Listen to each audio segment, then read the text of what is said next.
Picture the 14th century. Evening by the hearth, smoke stinging the eyes, and under the cheekbone a hard, pulsing ache like a trapped insect. There is no anesthetic, no dentist, not even a clear idea of decay. There is a barber surgeon with bandages, a monastery healer with a herb book, and a neighbor who mutters charms.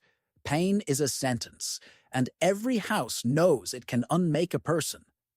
Medicine rests on four humors: blood, phlegm, black and yellow bile. So the rule is simple: cool what is hot, dry what is wet.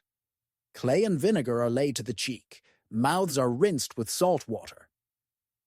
When the torment will not yield, they send for the barber. He lets blood to balance, or reaches for his iron. If luck holds, the tooth comes whole. If not, it shatters, and a new torment nests in the broken root. Most people explain the agony as a living thing, the toothworm, a damp, loving creature curled in the root that wakes at night and gnaws from within. To expel it, you need cunning. Tie a live frog to the cheek to draw out heat. Dry a mouse, pound it to powder, and pack it on the aching molar so the beast will leave with the mouse. Hang a pouch of little bones at the belt to frighten it away.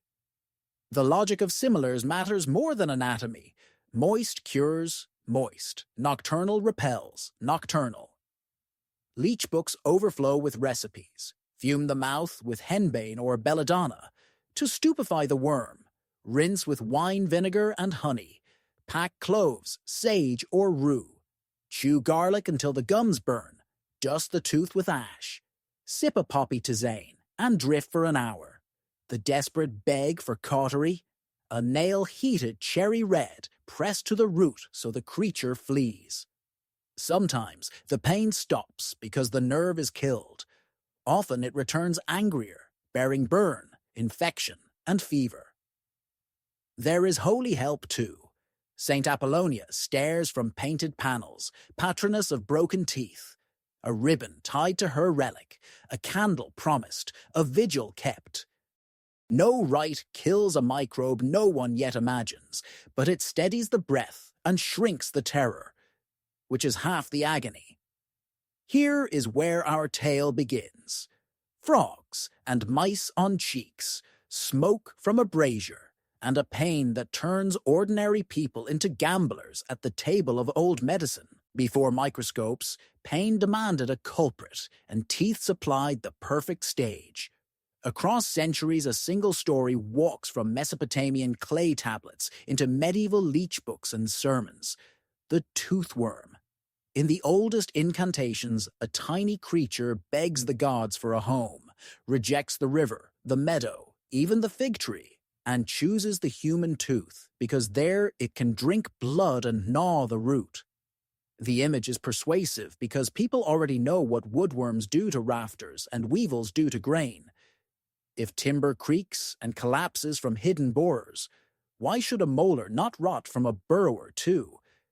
Humoral theory explains the why excess: cold, heat, moisture, but the worm supplies the who, a villain you can threaten, smoke out, or bribe to leave. Healers point to what looks like proof. Split a foul tooth, and you may see pale, stringy pulp, cheesy threads of infection, or tiny larvae from flies that found their way to an open cavity. To an anxious eye, they are worms caught in the act. Charlatans improve on nature by extracting the culprit with a hot probe and then displaying a blackened thread in the palm. Learned texts reinforce the picture. Latin and vernacular collections. Those hybrid manuals of recipes and prayers include charms that address the creature directly. Worm, little worm, cease your gnawing, flee this tooth. Fumigations with henbane, caraway, or poppy seeds are burned, so the smoke will stupefy it. Bitter rinses of wine vinegar and salts are said to starve it. Pungent poultices promise to drive it out into the cloth like a grub escaping a log. Even when a barber admits the smoke simply dulls the ache, he tells the story of a worm to make sense of the relief. The myth survives because it fits what people feel. Ache surges at night like a thing that wakes. Cold water stings as if a creature writhes. Sometimes a sudden hush follows a cautery as though something died inside the tooth. A few observers begin to suspect nerves and rot rather than vermin, noting that clove oil or spirits help even when no worm appears. Yet the old idea is stubbornly useful. It travels well in memory and markets. It gives sufferers words to speak to their pain, and it justifies the stranger remedies to come. Frogs to draw the heat, mice to carry the curse away, smokes and powders to coax the invisible enemy out where everyone can see it. Medieval healing trusted patterns. Learned medicine preached contraries. Cool what is hot, dry what is wet. Yet beside that tidy rule lived a second grammar. Similars and correspondences. If a thing resembled your trouble, it could lure it, hold it, or carry it away. Practitioners called it sympathy. Preachers called it superstition. Patients called it hope. Frogs belonged to the cold and moist kingdom. They slid between water and land, dusk and night. Liminal creatures in a world that prized borders. A swollen cheek was hot and inflamed. So a frog, bound in clean linen and tied lightly against the jaw, was said to drink the heat. Some recipes ordered 3 frogs in turn. When the first grew warm, replace it with a second, then a third, as if the fever could be siphoned in stages.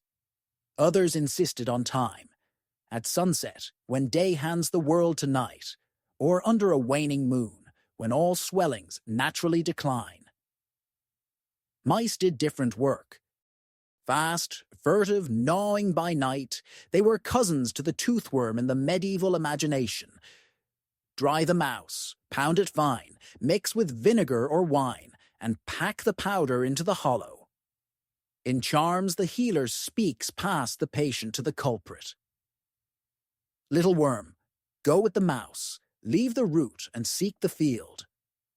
Sometimes the mouse was only a token hair, bone or skin scraping sewn into a pouch and hung at the belt, so the pain would travel there and not return.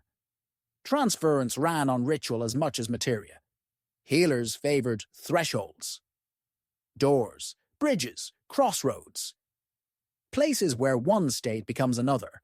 A woman might be told to spit the first mouthful of a bitter rinse across a stream so the ache crosses over. A man might bury the poultice under a gatepost, stepping back without turning, so the malady learns to stay behind. Words mattered. The same poultice could be a cool astringent in a learned commentary and a lure for the worm at a cottage bench. Underneath the theatre hid fragments of sense. A cool compress numbs, an astringent tightens sore tissue. Strong tastes and smells distract the mind. The ceremony itself steadies breathing and gives pain a plot it can obey. But the core promise was narrative, not chemistry. A creature that came can be sent away. Give the pain a body frog, mouse, worm, and you can hand it to something else. Next, we open the leech books themselves. Grim, ingenious pages where frogs and mice sit beside cloves, sage, alum, and fire. Open the leech books, and you find a pharmacy that looks half chapel, half kitchen. Bald's Leech Book, 9th C, and the Lacnunga preserve charms that speak to the worm by name. Later, Salernitan compilations and Hildegard's Physica mix Greek learning with market sense. A toothache recipe might begin with a cross in the margin and end with a shopping list. Fumigations come first. Seeds of henbane, cumin, or caraway are dropped onto a coal. The patient inhales through a hollow reed, so the smoke licks the aching root. The aim, said the glosses, is to stupefy the worm. Practical effect, smoke desensitizes. Warmth relaxes. The ritual slows breathing. Stronger versions burn belladonna or asafoetida, effective at dulling pain, dangerous in clumsy hands. Next are rinses and drafts. Oxymel, honey and wine vinegar, appears everywhere, sometimes sharpened with salt, alum, or sage. Astringents tighten inflamed tissue. Vinegar and wine discourage filth. Honey soothes and coats. Spices dear enough to lock in a chest clove, ginger galangale, are pounded fine. Cloves eugenol really does numb. No one names the molecule, but people remember the relief. Poppy syrups, diacodium, knock the worst edge off long nights. A posset of warm ale and spices does the same for poorer patients. Poultices read like recipes for supper gone wrong. Warm leek and garlic mash wrapped in linen, crushed rue with salt, plantain with a little honey, goose fat with ground pepper laid to the cheek at bedtime. Cold draws and hot draws are alternated by the phase of the moon. Some texts order 3 applications until the first cloth be warmed through, as if pain could be pumped like water. Then the powders and plugs. Ash of eggshell or burned wool is sifted into a cavity. Resin of mastic or frankincense is kneaded with wax to stop the hole and keep air from biting the nerve. Myrrh, storax, and propolis appear as deodorizers and mild antiseptics. A few formulas flirt with quicklime or verdigris harsh caustics that sometimes kill the worm by burning flesh. A careful barber prefers gentler stops. Beeswax softened with oil, a dab of resin, a wisp of lint. Between lines run prayers and stage directions. Grind while reciting a psalm. Spit the first mouthful across running water. Bind with a red thread on a Friday. Learned copyists translate these as adjuvants. Cottagers call them the part that works. The truth sits between. Some ingredients help clove, salt, wine, honey. Others harm, and the ceremony itself lends time, touch, and breath to a body knotted by pain. Set beside the frogs and mice, these pages feel almost reasonable until the next folio turns to cautery and caustics. There the manuals promise a cure no one forgets, because once the iron touches enamel, the patient never does. Before nerves and bacteria entered the story, pain was balanced like a ledger. Every body held 4 humors: blood, phlegm, yellow bile, black bile. Toothache meant excess and blockage in the head. The cure was to open a path and let the surplus flow. So the barber warmed a basin, bound the upper arm, felt for a vein, and opened it with a neat cut. The bowl filled, the room smelled of iron, and the patient watched color leave the face along with the ache. Or so the promise ran. Phlebotomy charts hung in many shops. Painted figures pointed to veins that governed head and mouth.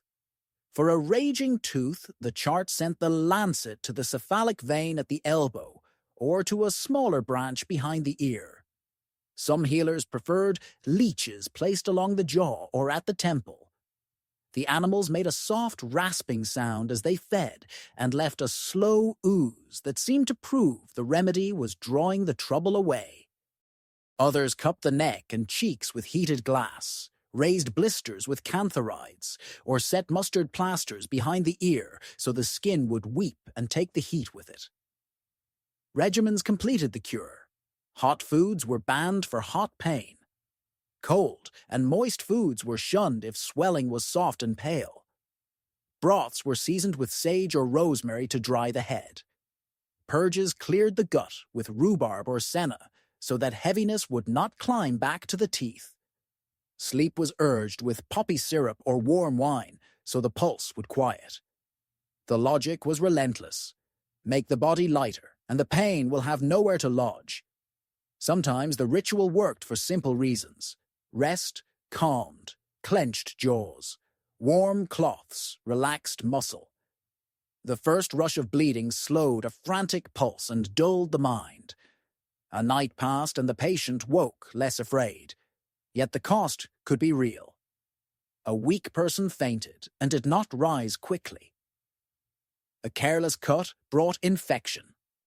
A mouth full of leech bites bled and bruised, and the tooth raged on as before. Even so, the practice endured because it felt orderly. It turned a shapeless torment into numbers in a bowl and a stain on a cloth. People craved that proof. If the ache eased, they praised the balance restored. If it did not, they said the humor was stubborn and asked for a stronger draw. Only slowly did some barbers admit that a bad tooth was not a lake to be drained, but a little chamber of rotten nerve, and that sooner or later the iron would need to grip and pull. When smoke failed and bleeding tired, the body there was one remedy that ended the story in a single wrench. The tooth must come out. In towns, the work fell to the barber surgeon. At fairs, a showman set up a plank and a stool and promised mercy to the first brave soul. Instruments glittered for the crowd. Iron forceps for small teeth. A curved lever called the pelican for molars. Later, a brutal marvel arrived called the tooth key, with a claw that gripped the crown while a collar pressed the gum and jaw. The promise was speed. The truth was a gamble. Preparation was crude but careful in its own way. A cloth was rolled for the patient to bite. A cup of wine or strong ale steadied the hands. A dab of clove oil numbed the gum. An assistant pinned the shoulders. The barber slid a probe to test the looseness and to feel the seat of the roots. Then steel met enamel. A twist and a lift for the pelican. A quarter turn of the tooth key with pressure against the jaw. If the ligaments had already softened from rot, the tooth lifted with a wet crack, and the crowd cheered in relief they could feel in their own jaws. Failure had many shapes. The crown snapped and left black roots beneath the gum. The jaw joint slipped with a faint pop, and the mouth stuck open. The alveolar bone splintered and the gum tore deep. At such moments, the barber reached for a different skill. He pushed the jaw back with his thumbs from inside the mouth, while a helper held the head firm. He fished for roots with a thin hook and a prayer for luck. He packed the socket with lint or wool dipped in wine and vinegar to clean and to stop the flow. If bleeding ran on, he touched the gum with heated iron for a heartbeat, and a ribbon of smoke ended the drip. Cleanliness was a ritual more than a science. Tools were wiped on linen, swilled in wine, or passed through flame. Cobweb and ash were pressed to wounds to make a clot.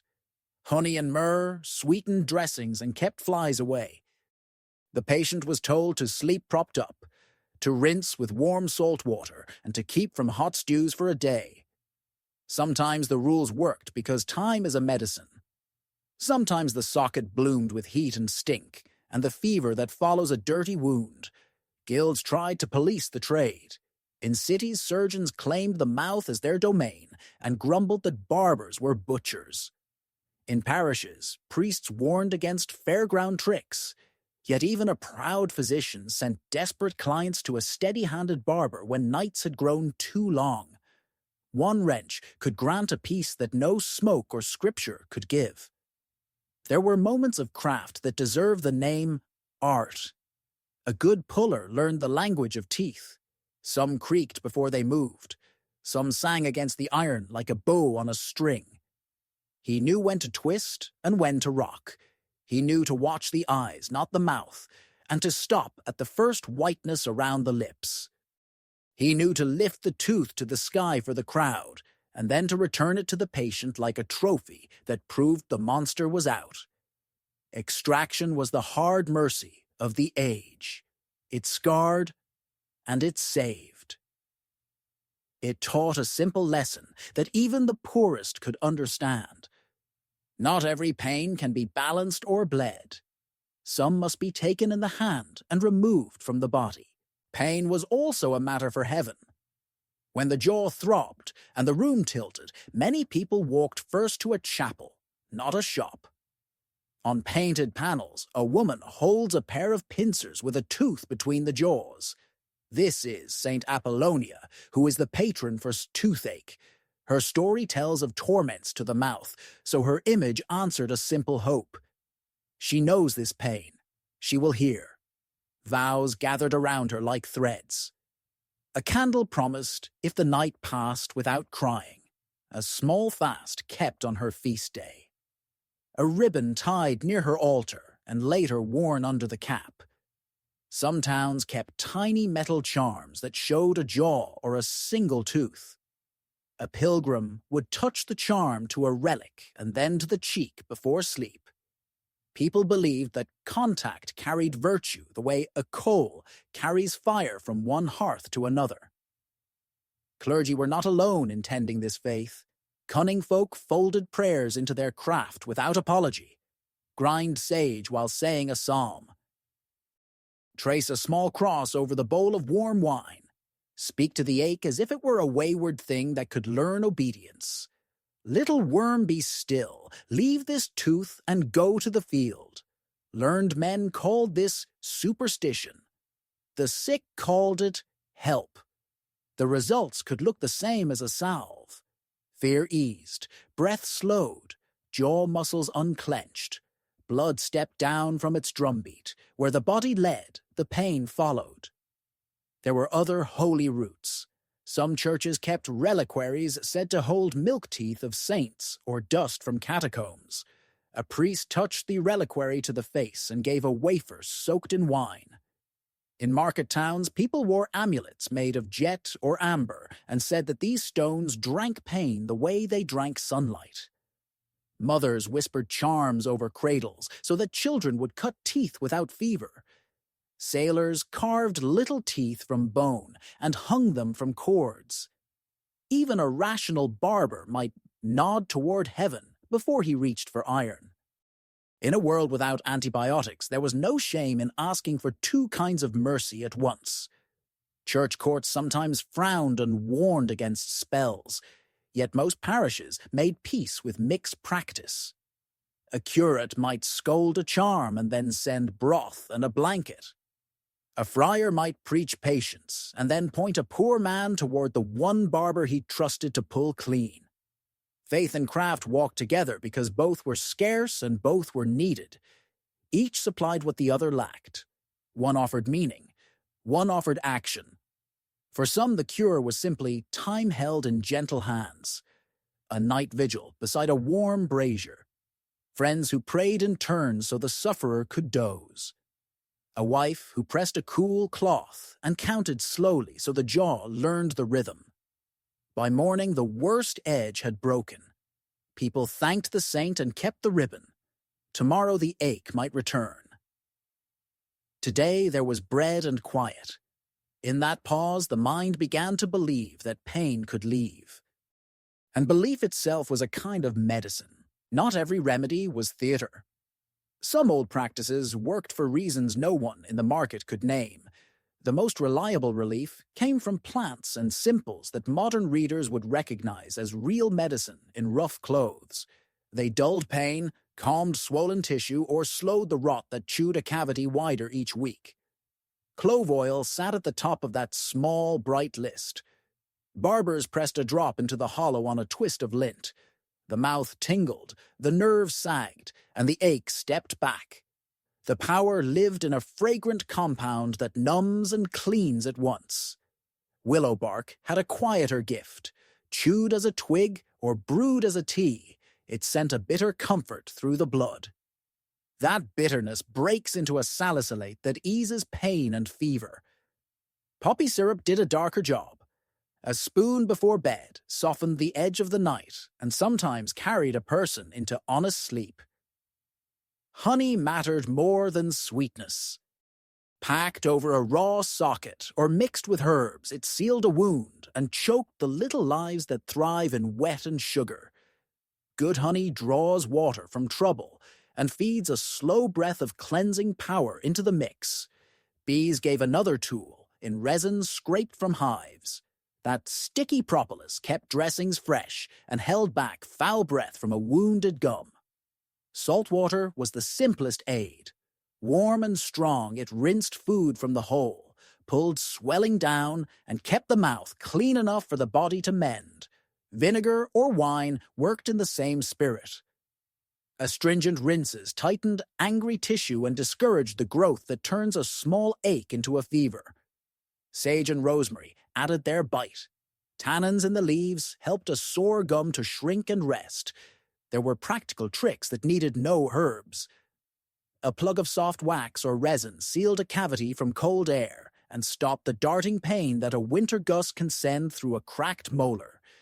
A cool cloth on the cheek reduced heat from the muscle that clenched through a bad night. Rest in a chair, rather than flat let drainage find the mouth and not the throat. Clean water and a cloth for hands and tools did more than most prayers. Other famous cures had real teeth but nasty edges.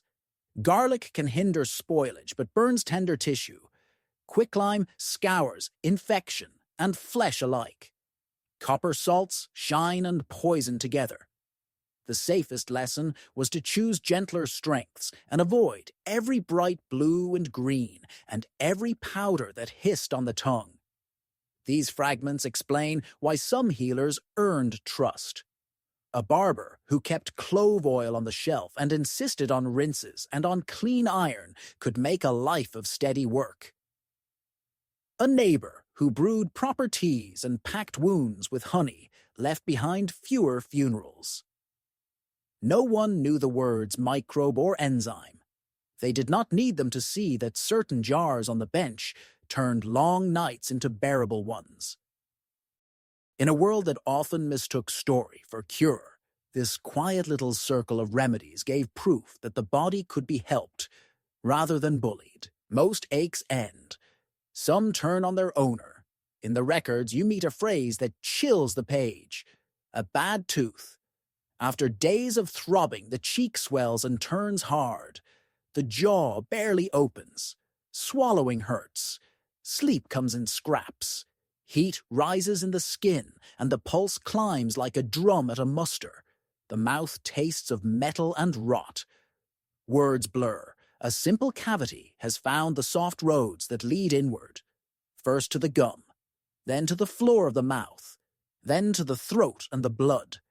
People gave plain names to the ruin. Jaw canker, putrid fever, a gathering under the tongue. A barber pressed a finger under the chin and felt bored, hard flesh. The tongue sat high as if the mouth were crowded with a hidden stone. Breathing grew noisy. Saliva spilled because there was no room to swallow. They heated a blade and prayed they would find the pocket before the air ran out.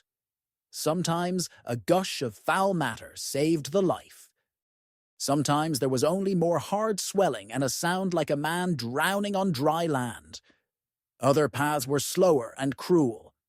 An abscess bored through bone and made a fistula that leaked for months. The face leaned to one side as if listening. The skin shone with a waxy light. Appetite failed. A chill came at sunset and shook the bed. Some rose after such storms. Many did not. In houses where a tooth had killed, the bedding smelled of vinegar and smoke, and the clay pot on the hearth held a blackened iron that had promised rescue and brought none. Fear of plague haunted every fever. Neighbors whispered at the door. The curate came with the host, and a look that tried to be brave. He knew the other word that followed a bad tooth: blood poisoning. No one could see the tiny lives that swam in a wound, but everyone knew the signs. Red streaks up the neck, dark patches under the eyes, a mind that wandered, a sleep that the bell could not wake. Mothers learned the warning knots. A child who would not chew, a jaw that stuck, a line of swelling along the lower teeth. Warm rinses and honey bought time. If luck favored the house, a tooth loosened and came free in the night with a soft clack and the storm broke. If luck turned, the next dawn brought a hotter face and the voice of someone far away, calling for water again and again. This is why people endured fire and iron. They had seen a molar open the road to the grave. They had carried a friend to church with a swollen face and a strip of linen tied under the chin. They had heard the verdict from older mouths. A tooth killed him. Not every story ended so. Enough did to teach a hard lesson. Pain is not only a torment.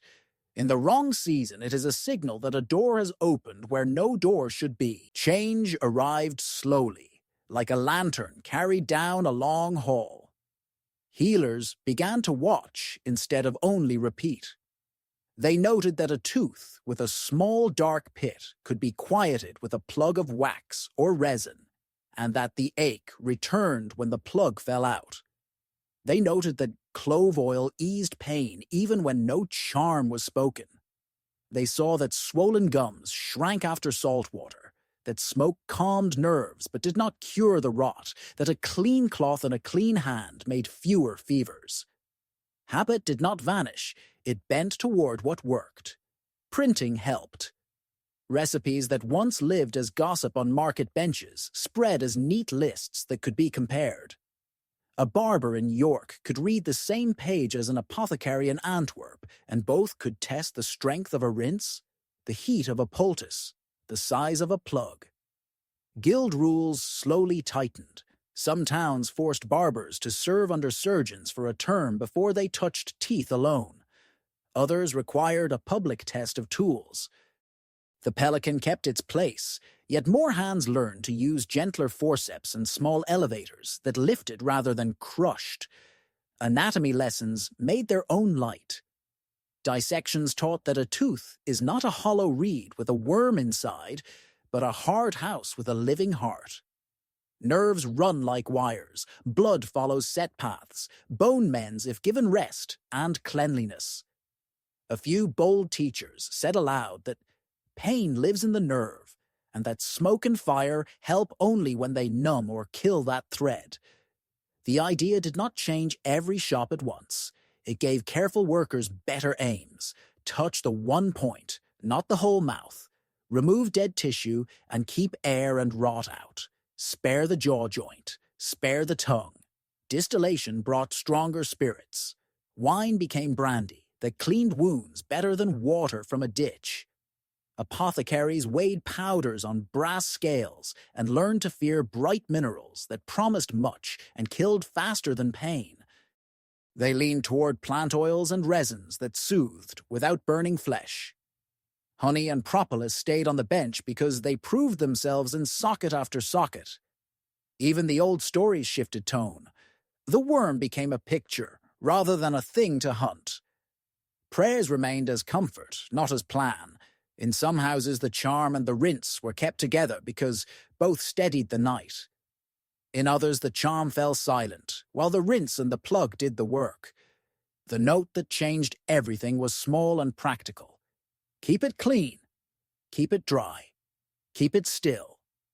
With that, the path opened from survival to craft, and from craft to a trade that would one day carry a plain name that people could trust. Care began at home. Mothers brewed sage and salt. Fathers pressed warm cloths. Neighbors brought a pinch of clove or a sip of poppy syrup. When the ache beat through the night, the circle widened. The village wise woman mixed herbs and whispered a charm. The parish priest offered a blessing and sometimes the loan of a little wine. A monastery infirmary gave broth and quiet. All of this was cheap in coin and rich in time. Next came the people who worked with hands and steel. The barber surgeon kept basins for bloodletting and a drawer of irons. He pulled teeth at a bench in his shop, and on market days he worked in the open so that a single clean wrench could sell his skill to a crowd. The apothecary sold oils and syrups and powders and sometimes packed a cavity with resin or wax for a fee. In larger towns, a surgeon trained under statute took over when jaws were dislocated or when bones split. The grand physician wrote regimens and spoke of humours. He rarely touched a mouth. Payment followed the seasons and the purse. A home remedy cost bread and gratitude. A visit to the barber cost a few coins or a little ale, or a promise to mend a roof when the weather cleared. A careful extraction might cost a day wage. A plug of spice and wax could cost more than a pair of shoes, because cloves and ginger arrived by ship and were measured like treasure. The poor paid in wood, or grain, or labor. The middling sort paid in coin and favors. The rich paid in silence and expected the instruments to be wrapped in linen so that servants would not talk. Parishes sometimes paid for teeth. Overseers knew that a laborer with a ruined jaw could not haul stone or cut hay. A small sum to the barber saved a larger sum in bread later. Guilds paid for their own. If a smith could not bite bread, he could not lift his hammer. A quick pull put him back at the forge by the next fair. There was theatre and there was fraud. Travelling pullers promised wonders and vanished by dusk. Some worked clean. Others snapped crowns and left roots to fester. Towns learned who was steady by listening at doors and counting how many faces returned for a second visit. Repute was currency. A drawer with soft hands and clean tools could name a price and still be loved. Class shaped pain. A noble dined on sugar and spice that fed rot, and then called a physician who would stall for weeks with syrups and soft pledgets because blood and cries offended a household that prized repose. A parish mother went straight to the stool and the towel and the iron because the harvest could not wait. Both prayed to the same saint. One paid in gold leaf for a scented dressing. One paid in courage. Every choice carried a bill. Fire burned and sometimes cured. Smoke soothed and sometimes lied. A plug of resin bought weeks. An extraction bought sleep and a gap. A blessing bought an hour of calm that made the next hour bearable. In the end, a mouth was a ledger. You spent coin or blood or pride until the numbers balanced enough for work and sleep. Where the book would not balance the grave, balanced it for you.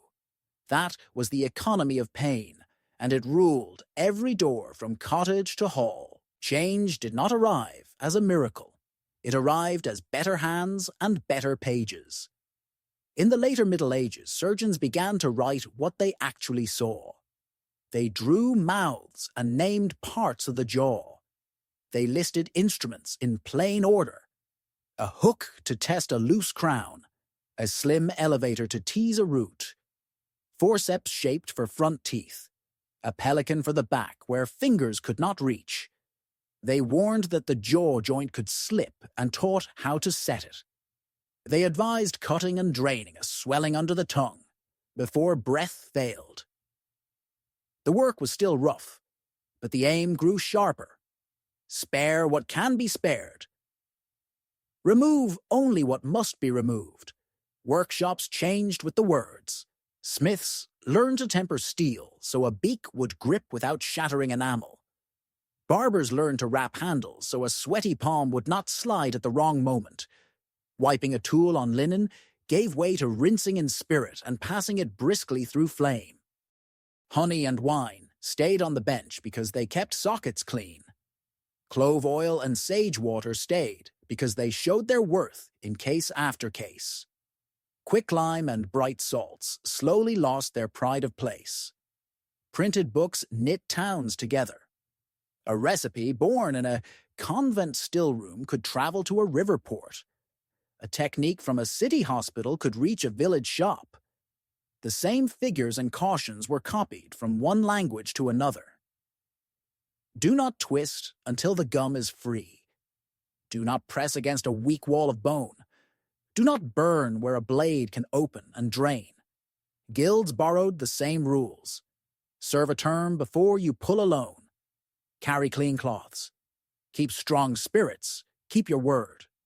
Mouths also changed because food changed. Sugar grew cheaper and carries spread like rumor. That misery forced craft forward. Simple plugs of wax became careful stops of resin and softened metal for the wealthy. Toothpicks and brushes moved from the tables of courts to ordinary houses where bristles from far lands scrubbed away the film that feeds rot. None of this removed pain from the world. It made fewer nights end in fever. By the edge of the early modern age, a patient could walk into a shop that smelled of spirits and clean linen and find a bench where iron waited in order instead of in a heap. The healer might bless the work with a short prayer, but his hands would follow lines learned from pages and from years. The mouse and the frog did not disappear at once. They faded into story while craft took their place. The path from charm to care was made of many small steps.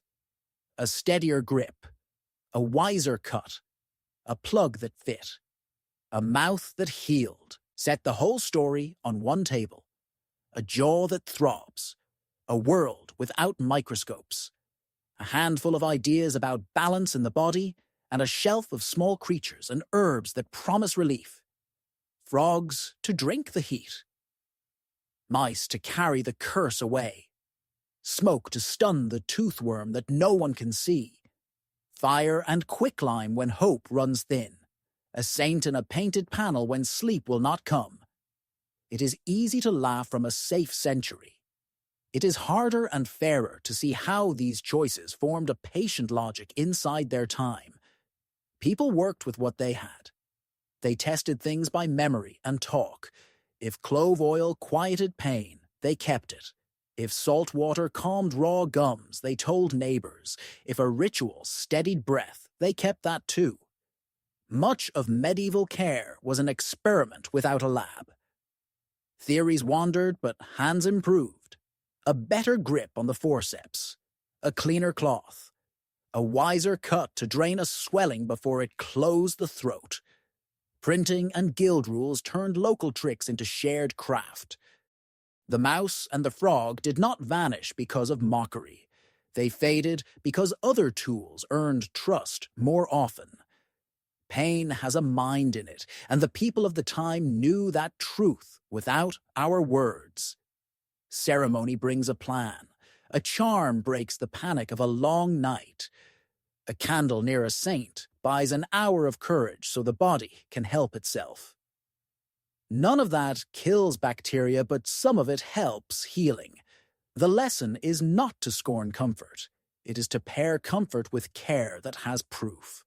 There are stern lessons too. Poverty decides treatments. Where courts and clinics cost too much, people invent their own law of the body.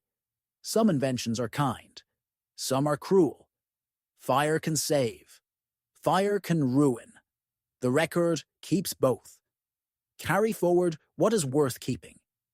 Keep the humility that comes from facing pain with few tools.